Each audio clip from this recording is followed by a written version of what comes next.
Yeah. Morning, welcome everyone. This is the Hawaii Housing Finance and Development Corporation Regular Board of Directors meeting for January 8th, 2026. We will first establish a quorum if you would take a roll call. So. Today in attendance, we have Chair Gary Mackler, Vice Chair Carol Ryman, and Directors Jason Bradshaw, Sean Sasaki, Grant Chun, and Designee Mary Alice Evans. We have 6 present that qualifies our quorum. Before we go on, I would like to ask Director Ryman, who's attending remotely, if you have anyone with you in attendance.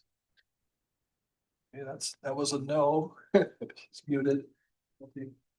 Before we go into the agenda, I'd like to ask Gordon Payne to come up and explain the rules for giving testimony. Sure. And we will take testimony at the start of the meeting, and then as we go through our agenda, we'll also invite the public to give testimony on each of those agenda items. Good morning, everyone. Chair, Vice Chair, and other members of the board. Hello to you all. I'm Gordon Pang, Housing Information Officer for HHFDC. To the members of the public participating either in person or remotely, these are the instructions. If you would like to provide testimony at board meetings on board agenda items. Number 1, all remote attendees will need permission to speak or share screen by clicking on the raise hand icon. Again, if testifying remotely, when the chair asks for those providing testimony, please click on the raise hand icon on your screen. If testifying in person, when the chair asks for those providing testimony, please raise your real hand. Either way, the chair will call on each raised hand accordingly during the respective agenda items or at the beginning of the meeting. Whether you are testifying in person or remotely, when called upon to testify, please state your first and last name and provide the name of any organization you represent. At the discretion of the chair, each testifier will have 3 minutes to speak per agenda item. At the 3-minute mark, I will yell time. We ask that you take no more than 15 seconds to conclude your testimony.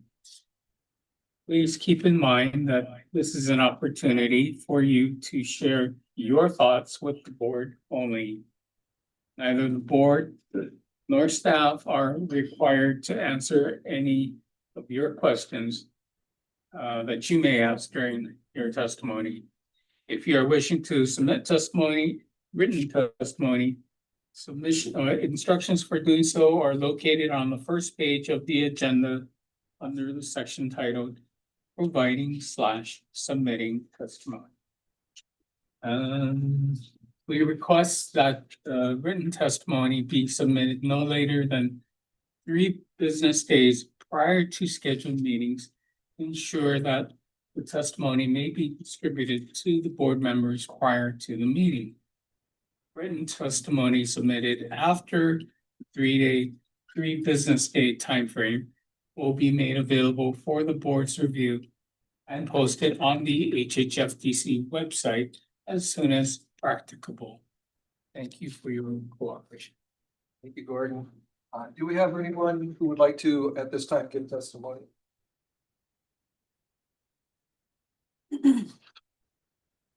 I don't see him. I guess Okay, not. well, if they come in, you get that another part of the meeting. Okay, so we'll go on to item 2 of the agenda, which is the approval of minutes. This is the regular meeting minutes for December 11th, 2025. Is there a motion to approve?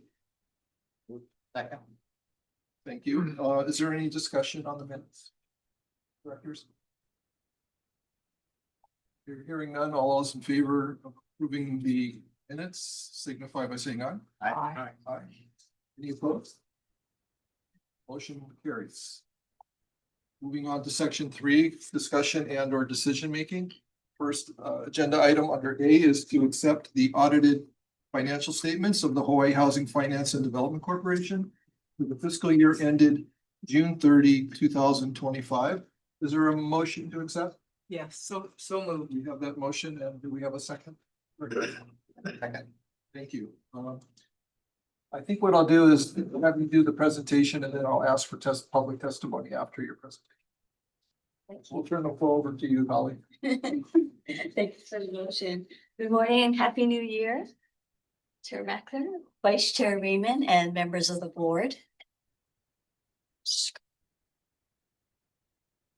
this morning, the for action is to accept the audited financial statements of the corporation for the fiscal year ended June 30, 2025. My name is Holly Osumi. I'm the CFO of HHFDC, and Melissa Loy is our HHFDC Corporate Controller. So we'll be doing a presentation to discuss the facts of the for action. Did you folks all receive? And the full action also included excerpts of the financial statements. The full financial statements is like 86 pages, so we just provided excerpts. If you'd like the full version, it will be available online on our website, or we can also provide you a copy if you wish.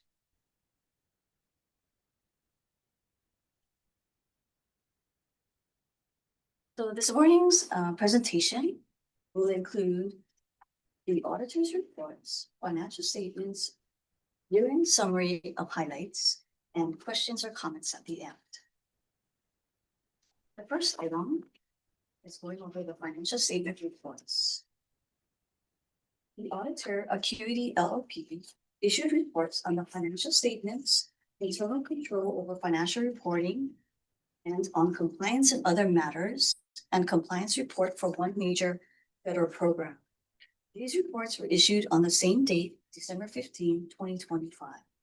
This morning, we have representatives from Acuity LLP. We have Kim Yoshi, who's the principal, and Lance Chi, who's the manager. So the team leaders of the audit. The report of the independent auditors, the auditor rendered an unmodified opinion or clean opinion on the audited financial statements. Therefore, the financial statements presents fairly the corporation's financial position as of June 30, 2025, changes in financial position, and cash flows for the year then ended. In the next report of independent auditors on internal control over financial reporting. The auditor did not identify any deficiencies in internal control that are considered material weaknesses, and there were no instances of non-compliance. The third report of independent auditors on compliance for each major federal program. The auditor identified one major federal program, the Housing Trust Fund for fiscal year 25, and opined that the corporation complied with all material respects, that the types of compliance requirements described in the OMB compliance supplement. There were no findings or question costs. We're going to take a look at the financial statements. So first, we'll go over the different types of funds. First type of fund is the governmental funds, which are funds that are primarily funded by public funding from the state or federal governments. The second type is the proprietary funds, which are comprised of enterprise funds, which are used to account for those activities for which the intent of management is to recover the costs to be sustainable. So essentially, each fund is strives to be self-sustaining.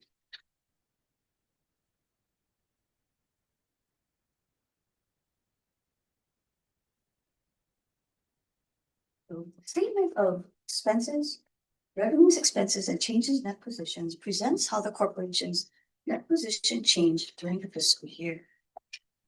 So the first one is the government-wide statements of activities trend.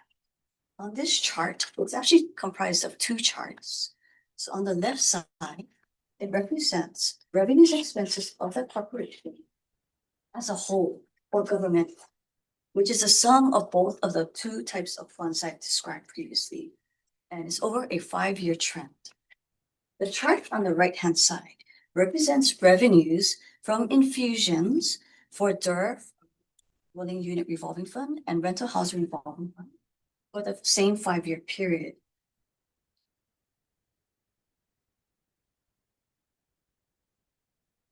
The reason why I've included the infusions on this particular slide is because the infusions are revenues. It really drives the revenues. So it trends together.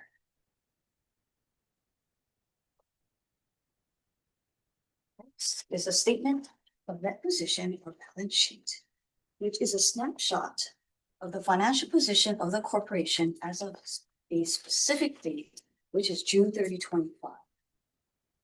The statement lists all the corporation's resources or assets and deferred outflows of resources, and all that the corporation owes or liabilities and deferred inflows of resources.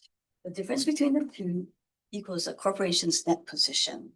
And over time, the changes in net position serves as a useful indicator of the corporation's fiscal health. So this graph depicts the government-wide trend of assets, liabilities, and net position over the last 5 years. The assets, represented by the green trend line at the top, reflects that the last 2 years of high increases. Liabilities, which is the trend line at the bottom, remain relatively flat, and therefore the fund balance, the trend line in the middle, resulted in an increase of 323 million during fiscal year 25 to a healthy financial position of 2.65 billion from 2.3 billion in the prior year, which was primarily from the activities of general obligation bond for the infusions. The forthcoming slides will show the influencers of the changes in assets and liabilities. First, the governmental funds. As mentioned previously, funds are primarily funded by public funds. And for the corporation, this is a listing of all of the different funds within the governmental funds. Next slide. And this governmental revenues expenses by fund type. So what I wanted to highlight here is that the general obligation bond fund is really a driver, as well followed by the general.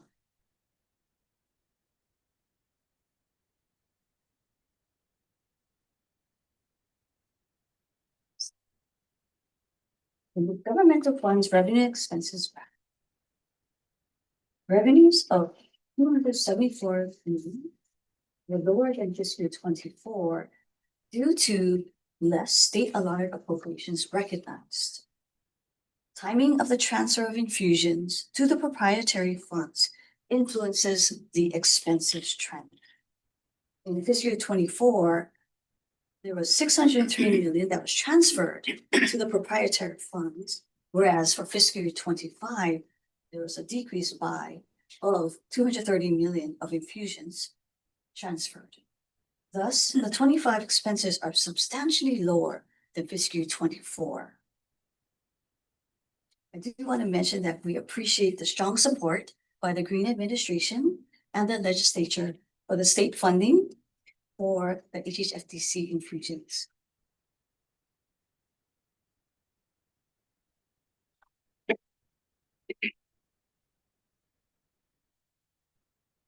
The governmental fund assets, liabilities, and fund balance.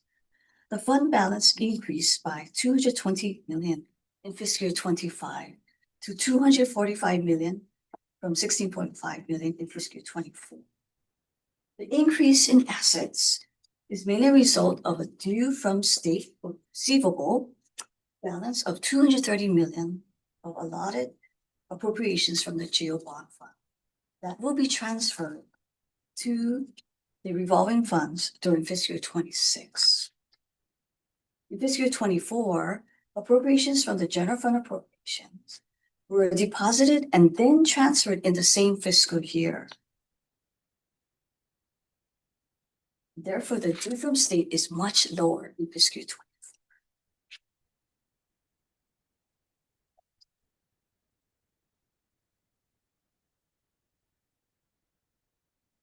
I'll go over the different types of proprietary funds, and these are the self-sustaining funds.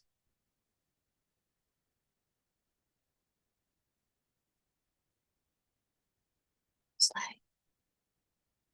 In the proprietary funds, revenues and expenses by type.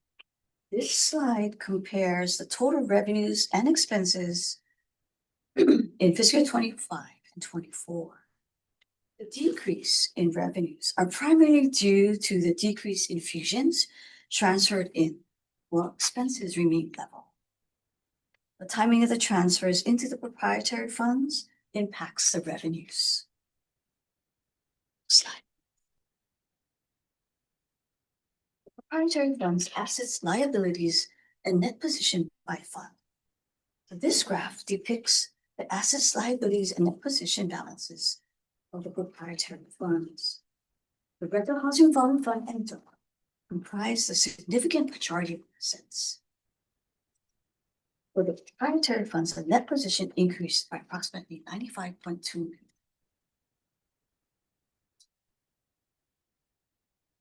Taking a deeper dive into the rental housing revolving. The rental housing revolving fund is the largest of the proprietary funds and accounts for the state funds, repayment of financing, and interest earnings from the financing and investments of such funds to provide developers of qualified rental housing projects with loans for the development, pre-development, construction, acquisition, preservation, and rehab of rental housing units. The fund also incurs administrative expenses that are directly related to time and resources necessary to carry out the purposes of providing rental housing. The net position increased to over 1.7 billion. The increase is primarily the result of 38 million of conveyance tax, which reached a statutory maximum. 25 million of inclusions from the general fund and interest earning of 17.8 million, offset by 1.7 million of operating expenses.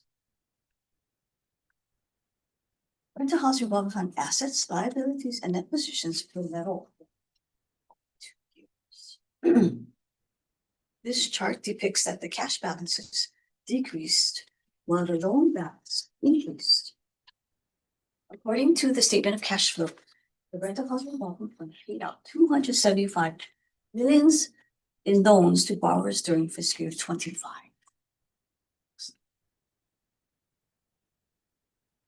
I did also want to mention, going back to the assets actually, the cash balance was 496 million. And as disclosed in the corporation's financial statement notes, 64 million of that cash was committed to loans that are in progress or being funded. In addition, the board has awarded 214 million of loan commitments, which takes the award recipients time to obtain permits and all parties involved to perform necessary due diligence in getting the financing deals in place. Furthermore, there are still 952 million of pending applications from the fiscal year 25 funding round, which is still subject to being awarded by. So this represents 1.2 billion of potential uses of cash balance. Rental housing revolving fund revenues and expenses. Revenues was comprised of 38 million in conveyance taxes, again reaching the maximum statutory. 5 million decreased of interest income. Therefore, the driver of the decrease in revenues is due to the reductions in transfers in from the governmental funds.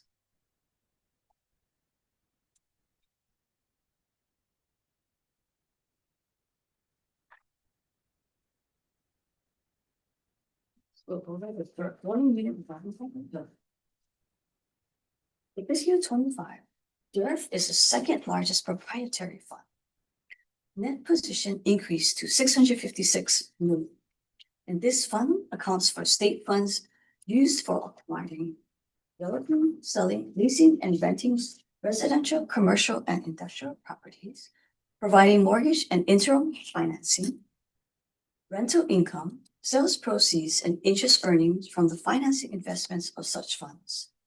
The increase in net position primarily due to transfers in of 13.2 million, interest income earned of 12.7 million, intergovernmental revenues of 3.6 million, rental income of 2.3 million, and other income from various fees and shared appreciation equity of 1.9 million, offset by program and operating expenses of 17.3 million and contributions to other state departments of 3 million. Regarding the cash balance, also material balance of 361 million, as disclosed in the corporation in the news, 27 million has been encumbered to contracts in progress. 4.6 million committed to loans in progress of funding. The board has committed 5.7 million to affordable for sale projects on the new DERF Equity Pilot Program. In addition, the board approved budgets of approximately 156 million. With additional projects in early stages and legacy properties that are still managed by the agency that are in need of ongoing subsidies, and as well as maintaining a healthy contingency reserve.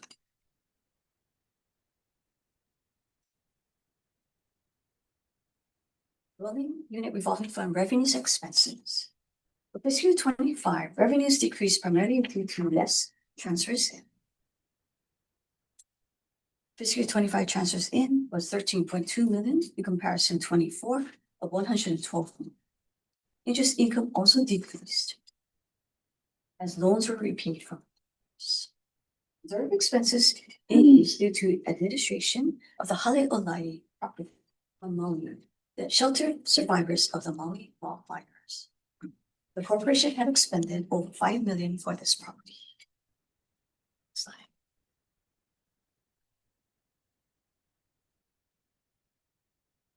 That concludes the financial aspects of the presentation. The next, we wanted to highlight the year-end summary of the corporation, which are non-financial aspects. So notable highlights and accomplishments of the corporation. Planning PECB, a planning branch, and fiscal management branch handled over 5 million disbursements to the Hale'olai operations for fiscal 25. This property group is still being maintained by the corporation. The finance branch closed a record number of 13 loans, which started the construction of over 1,600 housing units. The finance and development branch delivered and placed in service 1,416 housing units and has over 10,000 additional units in the 5-year pipeline. Next slide. This slide depicts that the agency placed 14 projects in service during the year, comprising of the 1,460 units. The chart shows the tools and resources used towards these projects. Next slide. This next slide is a 5-year production projection, which indicates units of 10,875 units.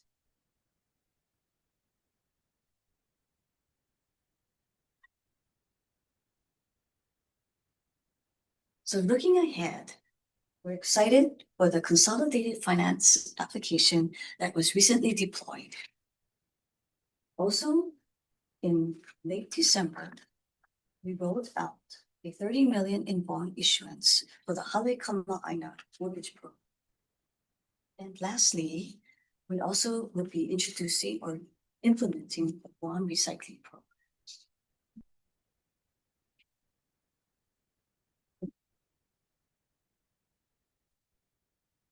That concludes the presentations. Thank you for staying awake. Thank you, Holly. Do we have anyone in the public wishing to give testimony for this agenda item? If not, directors, do you have questions? I want to congratulate the staff of HHFDC for getting a clean audit for a really huge amount of different and diverse, you know, funds and assets. It's a very, complicated program. I think it's a real achievement. A lot of, so well. Thank you so much. And I really want to thank my fiscal management branch staff as well as the entire agency. Everyone really contributed because everyone worked so hard. There's so many programs that they're doing with luminous amount of transactions. But everyone follows the procedures, and because of that, we're able to achieve a good report. And I also wanted to ask if the auditors from Acuity, if they had any comments, if they wanted to. They would like to, at this Kim time. or Lance, if you folks have any comments. I didn't have any comment. Okay, thank you, Kim. Yeah. I see a hand up for Lance, Chief. Hi, yeah, I just wanted to thank Holly, Melissa, and their team. They make the audit go very smoothly and answer all our questions, and they're patient with us when we have questions on a lot of the items. So just want to thank them. Thank you. Thank Thanks for you. that. Holly, thank you to you and your staff in fiscal management. Much appreciated. Thank Doing you. really good work. Thank you very much. Okay, so we have a motion on the floor to accept. All those in favor of the motion signify by saying aye. Aye. Aye. Any opposed? Okay, hearing none, motion carries. Thank you very much. Next, we'll move on to item 3B of the agenda, which is to approve a dwelling unit revolving fund budget for off-site electrical infrastructure improvements. 2, modifications to the approved DERF pre-development loan. And 3, a budget from DERF for the construction of parking stalls for the Pohukaina Commons mixed use project located at 690 Pohukaina Street in Kaka'ako, Oahu, PMK number 1-1-051-047. Do we have a motion, directors? Is there a second? Second. No, a second. Okay, I think I'm gonna have you present also, and then I'll take testimony after the presentation, since it's a lot of information. Of course. Morning, members of the board, Chair Mackler, Vice Chair Runnan. Pleasure to see you all today. I'm Cameron Lowry from the development section, and I assisted in the preparation of this for action. In April of 2024, Highbridge Costa Development Company LLC, the developer, was informed by Hawaiian Electric that the Iwale State substation's existing 11.5 kilovolt line, Ivalo substation's infrastructure were at maximum capacity, and the Cavallo substation would require significant infrastructure upgrades to serve the project in the greater Kaka'ako area. The required work includes a new 25 kilovolt transformer and switchgear at the substation, as well as ducting work from Kona Street to Queen Street to Honolulu Boulevard to Koala Street to Oahe Street to Coral Street to Pohukaina Street, as shown in Exhibit D1.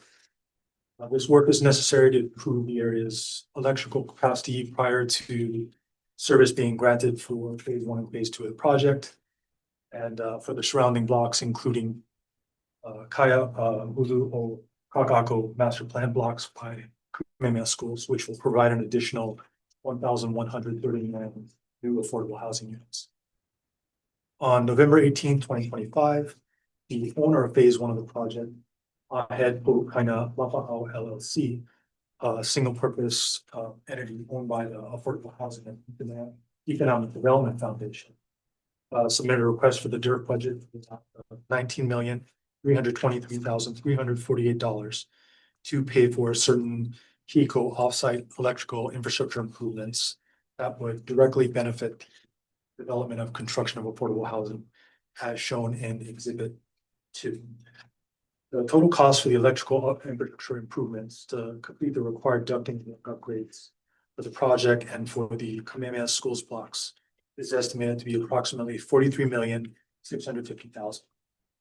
Total cost allocation of the Kamehameha schools blocks, project are as follows.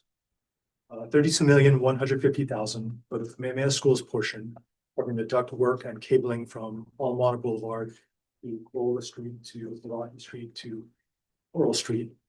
And 11,500,000 for the project covering duct work and cabling from Coral Street to Pocahontas Street.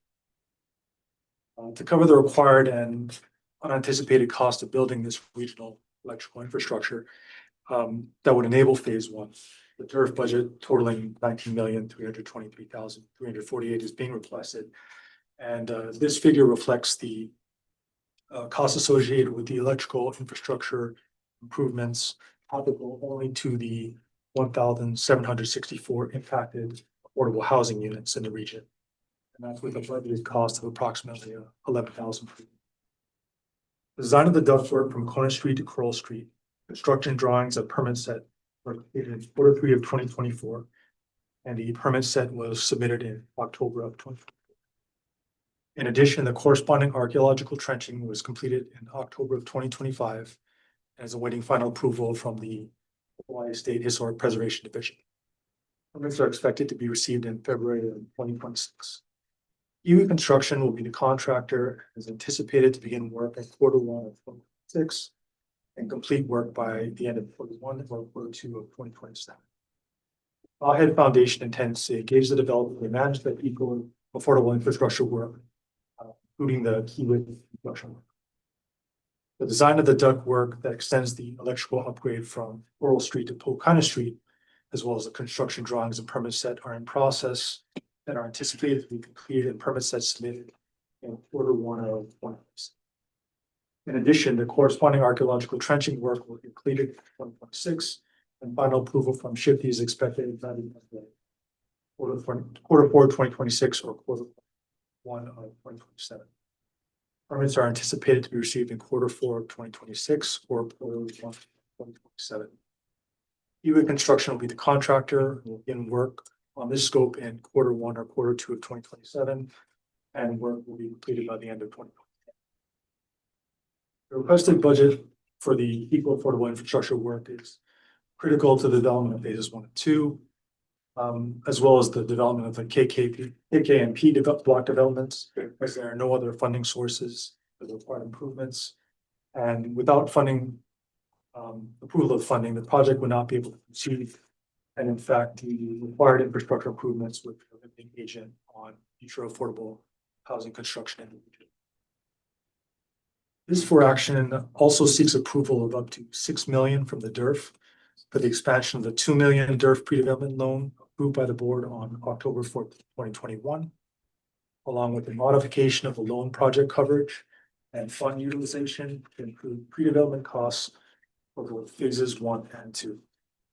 The original loan was approved along with the issuance of the RFP for the property as part of an enticement to potential offers to the RFP due to the unusual risks and history associated with the project or development of the property. Subsequent to loan approval by the board and issuance of the RFP, the State of Hawaii Low Income Housing Tax Credit Program 2022 Qualified Allocation Plan rules were approved as the November 18, 2021. The QAP rules specified project readiness, 4% non-volume cap, light tech applicants as a minimum threshold for consideration for financing. Subsequent QAP rules amendments and added discretionary approval and other approvals HHFDC necessary to determine the readiness of projects required the developer to fund significantly higher pre-development costs than were contemplated during the RFP process in the subsequent year. The $6 million expansion of the DERF will be used to fund the additional pre-development costs. There have been other significant unanticipated pre-development costs, including Shifty requiring archaeological trenching to the existing Fisher building and expanded trenching across the site. The extensive new HECO offsite electrical design work that's been discussed has also had applications for redesign and relocation of on-site transformers that have been a significant other pre-development cost. There have been iterative redesigns for the HCDA Kaka'ako Community Development District multi-area rules conformity And there have been increased projected environmental report costs due to updated Hawaii State Department of Health guidelines. So in total, the project development, the total project development budget is $299,300,000. And the developer will spend over 18 million for pre-development costs and approximately 10 million for phase 1 and 8 million for phase 2. In terms of the current loan are as follows: 2 million for the loan amount, borrows the developer, 3% compounded annually with a 1% 1-point loan origination fee, a 3-year loan term with a maturity date of May 19, 2028, with the security being mortgage by 15-year lease for phase. The proposed modified DERF pre-development loan terms include an increase in the loan amount of up to 8 million total, an extension of the loan term for 3 years from the execution of modifications to the loan, and in other terms, modification of the project definition to include phase 2. Repayment of the modified loan term is expected as early as 12 to 14 months from anticipated loan funding.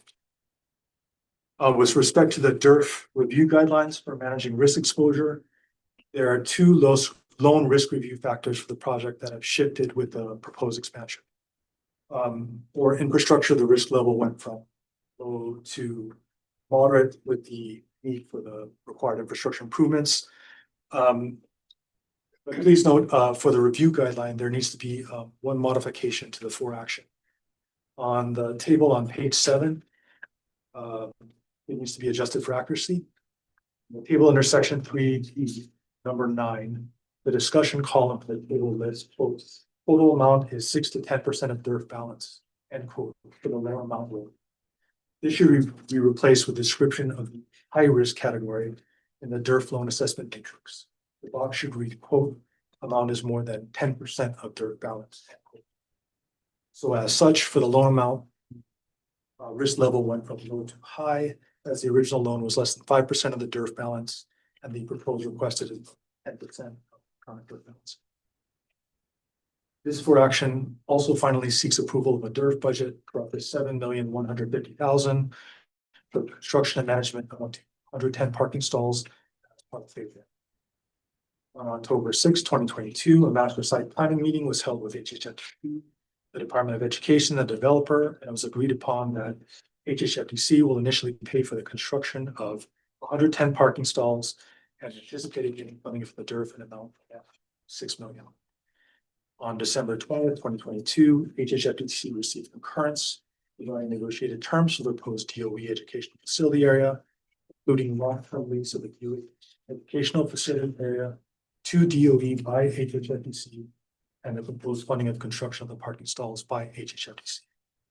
As originally proposed by the developer at the September 8, 2022 meeting, where the developer proved as a successful offer of the RFP, the sources of funds for phase 1 included $5,774,234 budgeted for parking reimbursement. And due to construction cost escalation, these parking stalls are now estimated at $7,902,582. The DERF budget that's being requested will be used primarily for construction of the 110 parking stalls during phase 1 of the project, and HHFDC will utilize the remaining budget for the costs associated with owning and leasing the stalls. Yeah, the HHFDC would then lease back the parking stall to the developer for the utilization until the DOE educational facility is completed, at which time DOE will reimburse HHFDC for the cost of the construction funding, and there will be a memorandum of understanding or other instrument to record that convening. As mentioned, the DERF budget will be utilized primarily for fund the construction. And the remaining $57,418 of the requested DERF budget will be utilized for the costs associated with HHFDC owning, leasing, and maintaining the parking stall. So staff's recommendation is that they approve this for action, including the DERF budget from north of 1922 to 23,348 on-site electrical infrastructure improvements for the project and the other impacted affordable housing projects. Modification and expansion, $1 million pre-development loan that was approved originally by the board on 21, including up to 6 million in additional funding and expansion of the project coverage and redevelopment utilization, include phase 1 and phase 2, and a DERF budget of up to 7,150,000 for the construction of 110 parking stalls and utilization for the costs associated with HHFDC. Representatives of the development team are here today if there are any questions. Thank you, Kevin. At this time, I'd like to ask if there's anyone in the public who would like to offer testimony. You got anyone? Hands raised. If not, I'd open it up now for directors' questions for Cameron or the development team. A lot of information, but Apologies. no. Okay. Director Evans. Cam, I note on, I note on, page 4, at the top, there's a, note that, community and schools funds will, the cost for electrical improvements, total is 43,650,000. Broken out by, individual projects. I hope as, this committee is still committed to the project. Correct. That's fine. Construction work has already begun. That would be applicable to the sort of D1 portion of the work before it extends to the. And also see where that would benefit us, this could be the agency, CDA, goal of increasing affordable housing income. Absolutely, that would be staff's understanding as well. I was interested in the 110 parking stalls. Oh, of course. Delighted to see that HHFDC will have the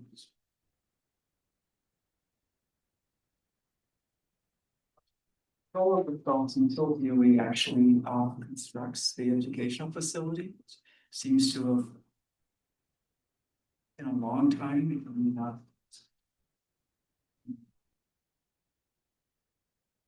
starting. That component actually has a long history for many years because the plans were unknown. We could not issue an RFP for development of this block. DOE agreed to allow the RFP to proceed if we carved out a spot for them and also provided parking for the facility project. So this is a workable solution. We're okay. We have a 20,000 square feet carved out for a future school. We're providing them the parking. In the interim, we'll own the parking stalls, which actually turns out to be pretty well because the terminus of the rail station is also right across the street. So it could be used by residents, could be used for the general public, wish to ride the rail. So I think in the long term, we're not gonna, it won't be a financial hindrance for us at all. It does sound like a good solution. And also note for the electrical improvements, we did have a will serve letter from ECO. At the onset, it was very surprising when they pulled that will serve letter. So we had to scramble, work with Kamehameha schools to find a solution to provide power, not just for our project, but also for the other projects that are dependent on that ECO trunk line that's bringing power up. You see, you have to take a look at that. Anyway, thank you, Chair. Well, behooves my comments.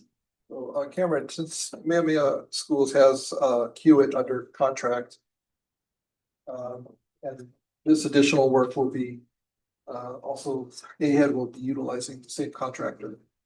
Will it be one continuous ductwork installed throughout Kakako? In terms of execution, it's laid out to be fairly seamless and to be able to dovetail nicely. In terms of actually delivering that, the timeline seems to line up well. Okay. Beyond that, I'm not sure what kind of representations we can make. It's pretty extensive, so I'm just thinking about the people that live on Cocoa. As was I, as of 2 months ago, so very familiar with that. Directors, any further questions? Not, all those in favor of the motion to approve, signify by saying aye. Aye. Any opposed? Hearing none, motion carried. Thank you.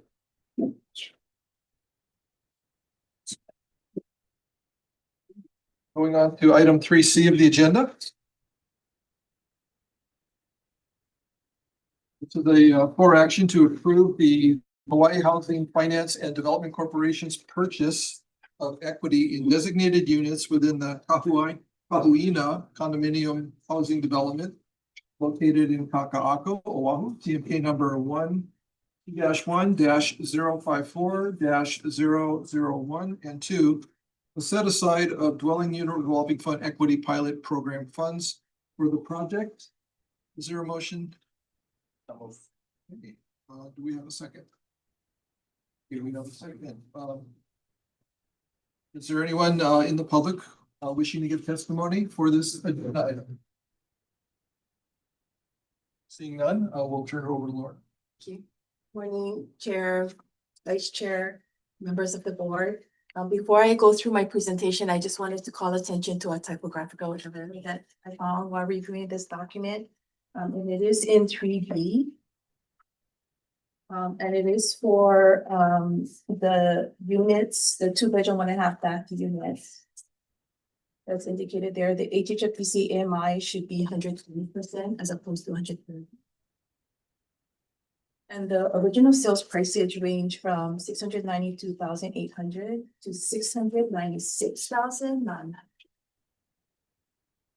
Which results in the new sales price being 622,800 to 626,900.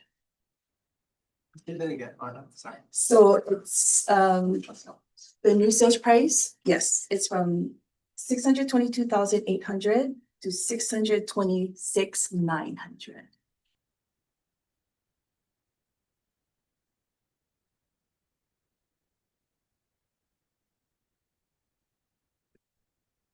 So I'm pleased to be here for this particular for action.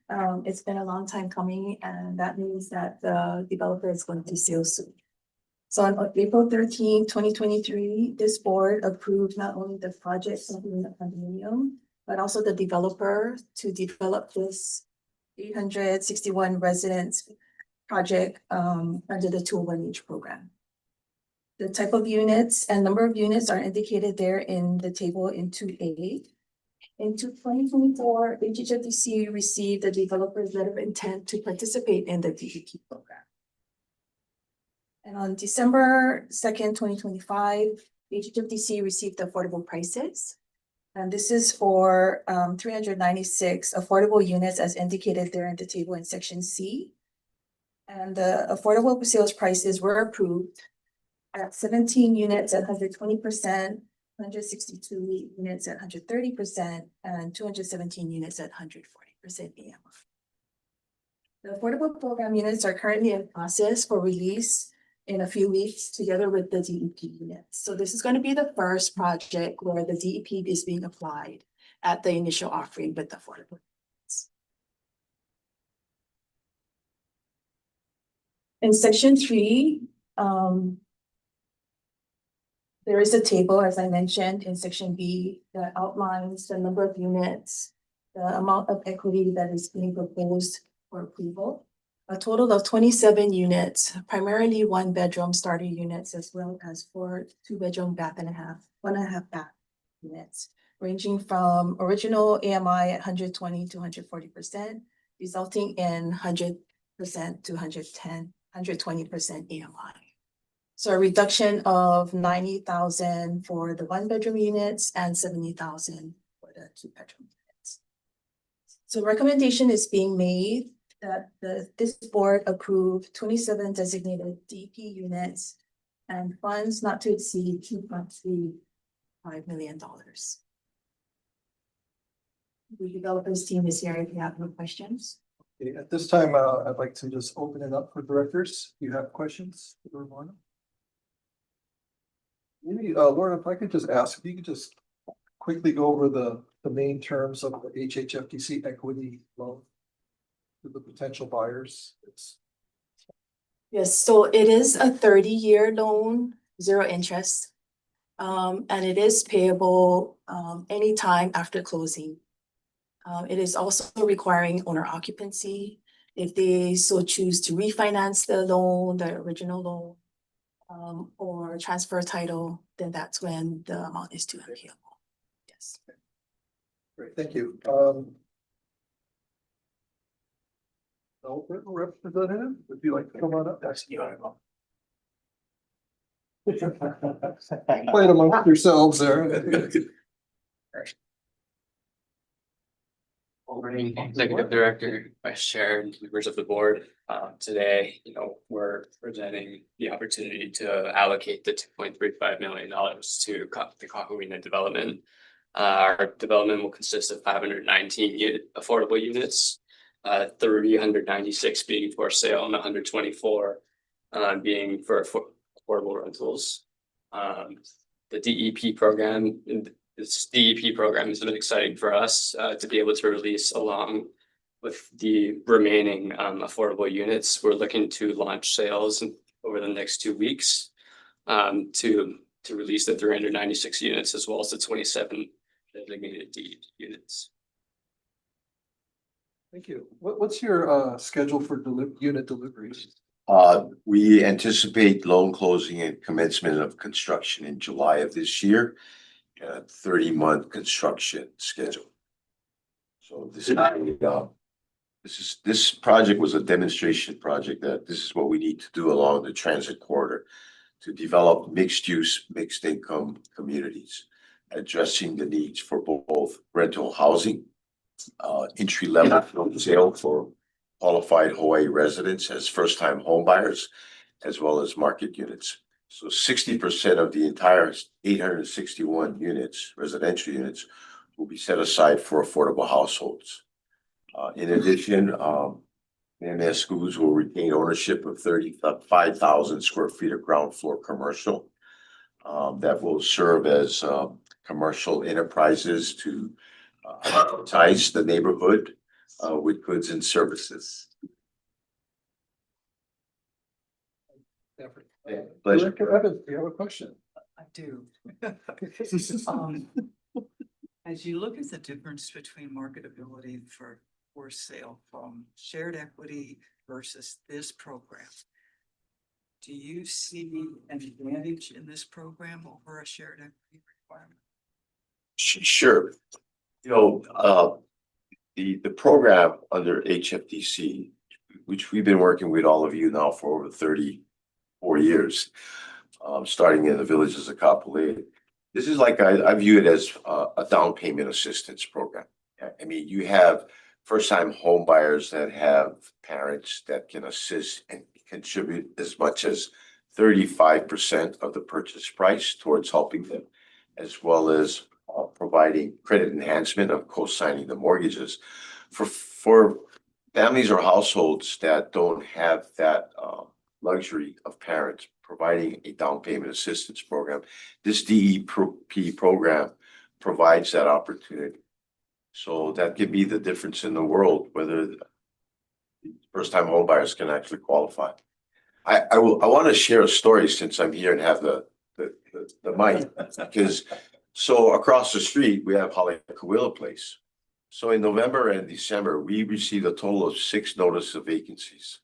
And that's unheard of because all of our Kaka'ako rental communities operate at 98.5% occupancy year round. So at the most, we may get 2 notices of vacancies of people moving out. And usually, we refresh the unit within a week to 10 days and another family moves right in. Well, this caused some alarm. So Dustin called the resident manager only to find out that these people are providing their notice of vacating is because they are becoming happy homeowners in Howard Hughes Ulana project. And so we met each of the families and gave them a housewarming present with a Stanley bag of tools and gift cards, to amenitize their new home. But hey, this is why we do what we do. to build workforce rental housing, to build condominiums that for first-time home buyers, so that people can remain in Hawaii and start, off with home ownership opportunities and move up the housing ladder to build equity for the future. The poster child or family of this is a single parent mom who moved into Haleakawila Place in July of 2014. 3 months after we completed Haleakawila in May of 2014. She's lived there with her daughter, single parent, for the last 11 years. So the daughter, who's now 13, her only home has been Haleakawila Place across the street. And so now they're finally moving into their own home. But what a success story. And it just, we need to remind ourselves why we do what we do here and all the good it does for our community and our state. So thank you. Thanks for sharing. May I ask one more question? Of course. There's no quota. What interest rate are you planning to use for these, down payment assistance program? Oh, it's just a full through Oh, yeah, of there's no zero. interest rate for the DEP program. Yeah. That's just. But it's really a down payment assistance program, really. You got a secured interest in the real estate. Wow. Yeah. It's fabulous. Just need to do more of it, but We're trying. yeah, Thank you. thank you. Thank you both. Any further discussion on this agenda? If not, all those in favor of the for action to approve signify by saying aye. Aye. Aye. Any opposed? Hearing none, motion carries. Thanks. Thank you. Next up is item 3D. This is discussion on the 99-year leasehold policy related to unit occupancy and factors for determining lease rent. No motion required, but I would like to ask if there's anyone in the public who would like to give testimony. Hearing none, we'll turn it back over to Florida. Yes.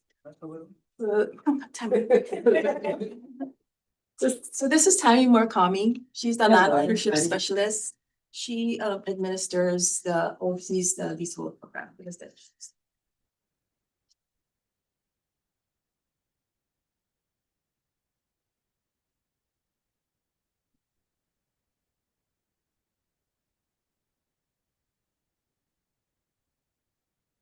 So on February 10th, 2022, there was a permitted interaction fee that was established to create a policy. And this is a broad-based policy to include all of the projects under the leasehold program. In section B, key provisions of the group findings and recommendations were provided. And these are intended to cover all of the project leases that are currently under our program. And it is with the intent to ensure continuation of a leasehold property for these homeowners in a long-term basis. So the group's findings and recommendations were to establish a new lease policy that is fair and equitable for all, adding value and security for current and future generations and avoiding displacement of lessees. Establishing uniform lease provisions, as all of the or most of the leases might have varying expiration dates, terms and conditions may vary slightly.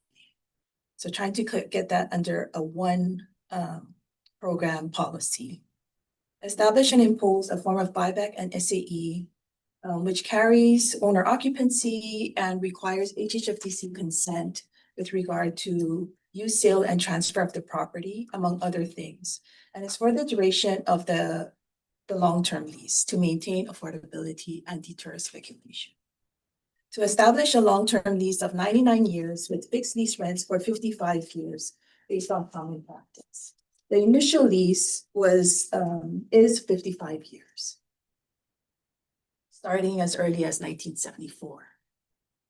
and to establish a new lease rent methodology to cover HHFDC's administrative costs and expenses primarily with cost analysis every 5 years, or based on project income originally established when the units were built, as is fixed lease rent term for a 55 initial year period, using an index rate of 2% of the respective county assessed value. And if applicable, build in the cost of infrastructure or impose a lease premium and conduct a reserve study every 5 years. As I mentioned, the new leasehold policy will be applicable to a combined 13 housing development projects having 539 lots and doesn't include Whitehall Bay. The projects were developed from 1974 to 1994, so they're already approaching the 55-year expiration period as early as 2029.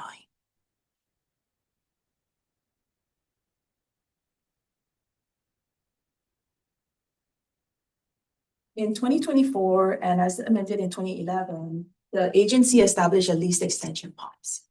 And that was to address new buyers who wanted to buy these units with expiration leases of a remaining term of maybe 30 years or close to 30 years, which prevented them from getting a 30-year mortgage. Currently, the lease extensions do not extend beyond 2025 in December 30. And at the time that a request is made for the lease extension, the lease rent must be fixed through the end of the term, using the index rate included in Chapter 519 by statute as a standard, which is 4% of the land value. In preparation of the expiring leases, the real estate services section started having community meetings to inform the residents of what they can expect, right? To answer some of their questions and to ease their concerns that the leases are going to be expiring and that they might be homeless. That's the basic reason. At the meetings, we wanted to ensure that we became familiar with and understand the provisions of the new lease. Is aware and adhere to HHFDC's expectations for compliance with the new leasehold policy, to assure that they will be eligible to receive a 99-year lease when it is offered, and what the proposed process would be. One of the key provisions of receiving a lease is they need to be compliant with the current lease. So we wanted to give them enough time to become compliant so that they can consider a 99 term.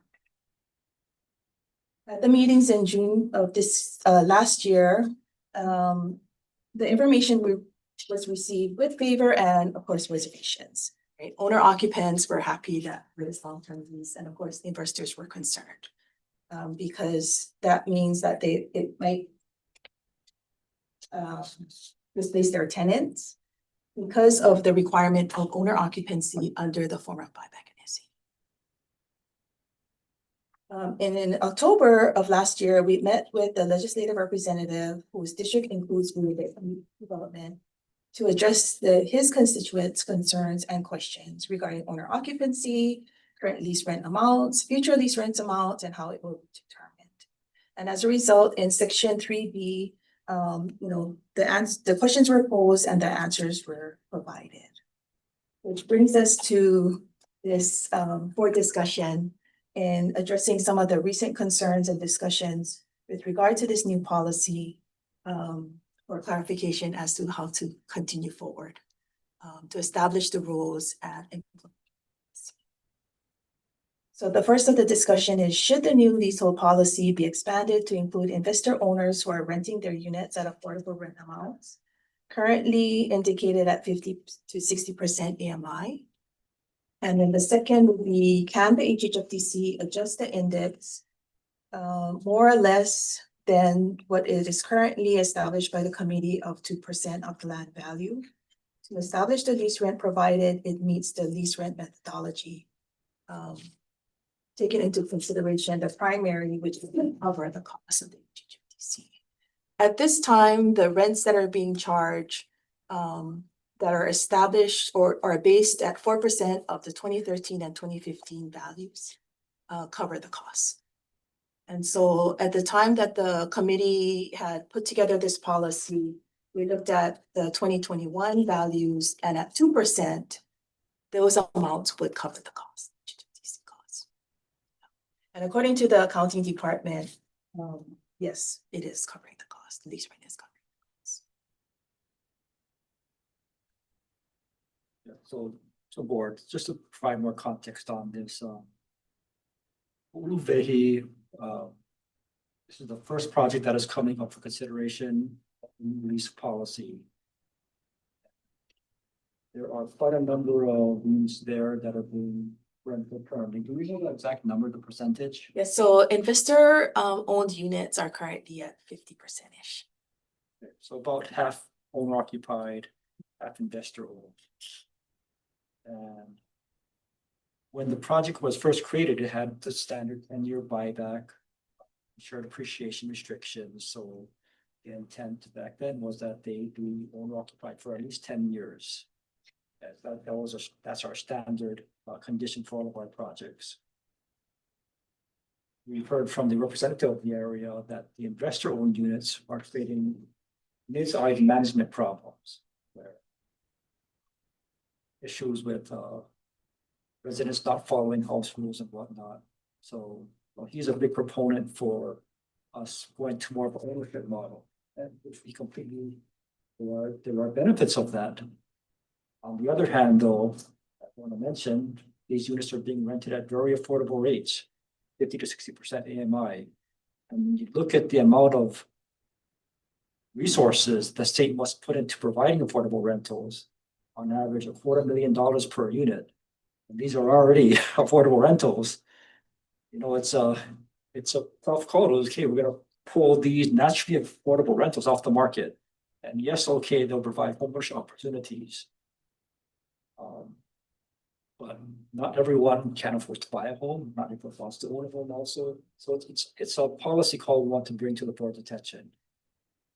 And also for the 2% of assessed value to set the lease rent at, we think that there should be flexibility for that because land values have risen quite a bit since 2021. So at 2%, we're covering more than our costs. We should be lowering the lease rent amount. But our intent is not to make money off leases, it's just to cover our administrative costs. I have a question for investor lessees that are renting to 50 and 60% of AMI. Is that based on the terms of the lease itself that target is established, or is it something else that is? I think that is the going rate for rents in the area. That is market rent in the area. Yes. Would there be consideration for going into the future with a lease that imposed affordability through AMI limits for the investor owners? That's something we could administer realistically. Mm-hmm. I don't know how easily that would be administered, but it's just a. I think, well, initially the 99-year lease was intended for owner occupants, right? So we didn't consider those factors only from the standpoint of, what kind of requirements would we have, and is it really manageable to monitor that particular type of unit, right? And so we didn't really think much about that. At the time, the direction was towards owner occupancy, right? And with the lower lease rents, I would just assume that that it could be done. I mean, it's really just a matter of property management from that standpoint, right? Which we've done before when we've owned buildings. I think it would still, I think in order for that to happen, we would still have to impose, strict enforcement of consent for anything that happens.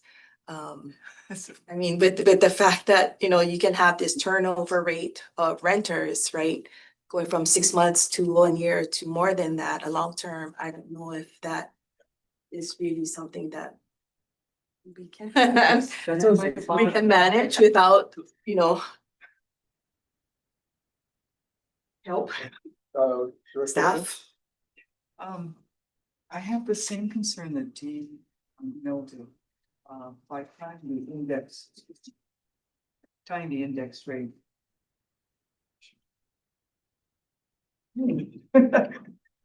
Tying the index rate of 2% to the respective county assessed value. I think some of us longtime observers have noted that the county tax assessments go up continually and dramatically, and they're based on different.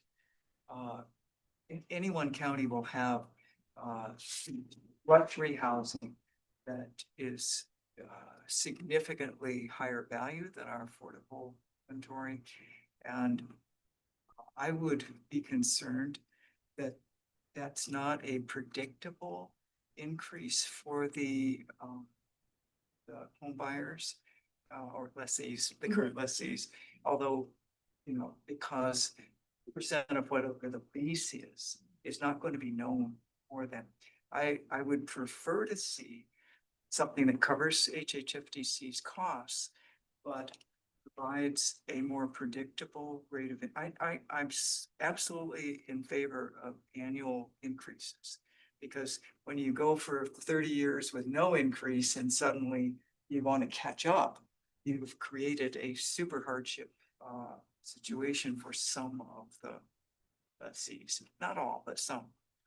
So if there was an alternative that could provide a 2% over their current lease, or 3%, and give 2% takes advantage of this county's tax appraisers fairly generous approach to appraisal values, then that might give those leaseholds a little more certainty, de-risk that a little bit for them. So that's just a thought. Thank you. Any other questions or comments, directors? Oh, one more. Sorry, no, sorry, viewers. No, I Director just, Shud. I just had a question about the discussion point for D1 as far as the leasehold policy being expanded to include investor owners who are renting their units or mobile homes. Is that not already the policy, or is that practice that occurs because of the marketplace? Because you mentioned that current rents are kind of at that affordable level already. We don't do it. They have their own private realtor that manages it. But Yeah. based upon the market, the rates are in that. Yes, yes. Because I mean, my comment on that topic then would be, I mean, I believe in the efficiency of the market, really, to the extent that the units are being provided at that rate, kind of organically, if you will. To me, that's the goal. I think that's a good thing. And I wouldn't necessarily think that you want to inject like yet another layer of regulation into that mix if it's being provided already. Director Evans. I know that White is excluded from the new proposed lease policy. Is that because those leases have already been negotiated for not the 99-year though? Just because they already had, I think it was 75-year leases in place. And if we were to apply the 2% of land value amount to White leases, they would have been unaffordable to the tenants there. That is why they were excluded. Maybe when the 75-year lease expires, then they'll. You expect to be around then? Sorry. That'll be for another board to consider. But what are the with the White lessees and their new leases? How do they differ from this new lease policy for the other 4 projects? Substantially different One is like for the agricultural leases, there was an expectation that they must form the lots. Also, it's not a true ground lease. The lessees do not have equity in the improvements on the property. So it's a very different type of lease in way. They only have equity in improvements that they themselves build on the property. So is that required to apply to new buyers? So they say they buy a farm lot there and there are irrigation improvements already on that lot.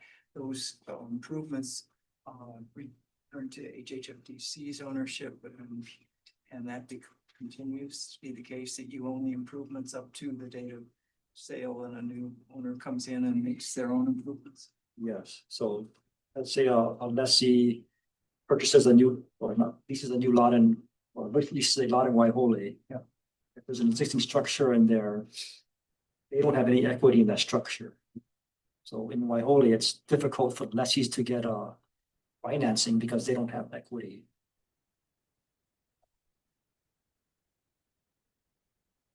So just one, so I do think market conditions can change, right? And I just want to ensure there is some security for lower income families that are relying on that 50-60% AMI, you know, and I hate to see it where things change maybe in that area and it jumps up to a point where they can't afford it anymore and then they're being asked to leave their home. So part of the lease rent structure is that it's gonna be fixed for 55 years. And the current process is every 10 years, right, that the lease rent changes. We're taking into consideration the annual lease rent increases. And at the 1% or 2%, you know, if it goes below 2%, it's very minimal. But we're also fixing the rents in 20-year increments, right? But we're still using today's value or tomorrow's value, but not, you know, so that 55-year term is going to really be based on, let's just say 2028 value. And that won't change because it's going to be in the lease already. After the 55 years, then of course there's renegotiation. But these are 55-year-old units, 50-year-old units. I have some in my neighborhood. I'm prepared. Yes. And, you know, we're just talking about Ulubehi today, but it would apply to all of the different projects, Waimanalo, right, Outer Islands. I think this is a great discussion. So this is just a discussion. We don't have to make any decisions here. Yeah. And that's kind of, what I was just gonna lead you to is, when do you need answers by a certain time, or are you planning to come back to the board? We're planning to come back. Okay. We are, you know, we came before, we started the roles, we took a break. Now we're gonna do the roles again. We went out to the communities wanting to have the discussion as to what they can expect, what the responsibilities are on both sides. And so, you know, as a result of the meetings, and some of these questions have come up with the area legislators as well. And then of course, knowing that we have a new direction that we're going into, wanting to have this discussion so that we know how to proceed with the roles. We can still go to have the meetings. I think it's important for them to get prepared. And just let them know that this is the plan. We don't have the numbers yet, but that's where, you know, once we get the roles and we come to you to get it approved, then we can talk a little bit more about it and the factors. You had an opportunity to share some of your considerations with HCDA, which is doing a demonstration project in 952 Waimanu with 99-year lease. Not yet. I did talk to Deepak briefly, and I told him that we'd get together shortly to discuss what he's doing and what we're doing. They're very different types of development, but I think HCDA would benefit from the thinking that you've already invested in this. Thank you, Jen. Yeah, actually, he was part of the committee while he was here. And so of course, you know, as we were talking about it, it's jogging his memory, but yes, I think we can benefit that as well.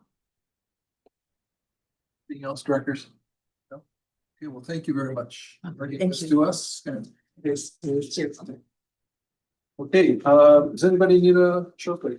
If not, let's go on to the director's report, section 4 of the agenda. Right, there's my, what is in your packet. I just want to make a few notes. Want to inform you that the connectivity project, that was a 9% LIHTC project that was awarded from 2024. They'll be returning their credit to HHFDC. As you are aware, for 9% LIHTC projects, we have a strict base in service deadline. They've encountered delays which will prohibit them from meeting the base in service deadline. So they'll be returning the credits and reapplying this coming funding now. One note for the Halikama program, staff and I attended the Board of Realtors General Membership meeting. We had a table at the conference and also did a presentation to realtors. We have 7 participating lenders signed up. We have our first local bank, American Savings Bank, signed up. Several other local banks also are in the process of signing up. Really want to give credit to American Savings Bank because they dedicated a website on their webpage to the Halikama program. So it's great that, you know, they're collaborating with us to get the word out about the program. You know, Holly touched upon some of the highlights of the annual report, but really great work by the staff here and really appreciate the support from the legislature to enable us to do what we've done in fiscal year 25. Again, that was delivering 1,460 units past fiscal year, which I think that's the second highest we've ever delivered in the past 20 years. Also impressive is 13 financial closings, which start the construction of 1,608 units. So those units are now in the pipeline and they'll be delivered in the 2 years or so. And our 5-year production pipeline, which we do go through that continuously to vet the pipeline and make sure that these are actual numbers. But we're anticipating 10,875 units to be delivered in 5 years. And of course, you know, those numbers don't even include the other work that the non-numeric metrics, such as the Halikama program. That's assisting first-time home buyers, a lot of work by staff from standing up that program, but it's not reflected in the numbers. The direct equity program. And of course, you know, the work that we did in Hale Ola'i. So staff have been very busy the past year. You know, we're also looking at standing up more new programs like a rent-to-own program. So, you know, exciting year ahead for us. Question on Halikama Aina. Do you have any early indications from the lenders that have signed up interest? I had spoken to American Savings Bank Billy Piper. He thought that and yes, there are people out there who could benefit from the program. The challenge that we're facing is getting home buyers, making them aware that this is available to them. And so I've been talking to the Board of Realtors, President Suzanne Young, about how can we work with the Board of Realtors to get the message out, especially to realtors, because that's who most buyers are working with, right? By the time they go to a lender, it's already too late. If the lender's not participating, then, well, they just don't know about the program. I think there are many home buyers out there who could benefit from this program, but unless they know about it, it's not going to benefit them. So that's our challenge right now, because we don't have an advertising budget. We have to do direct outreach.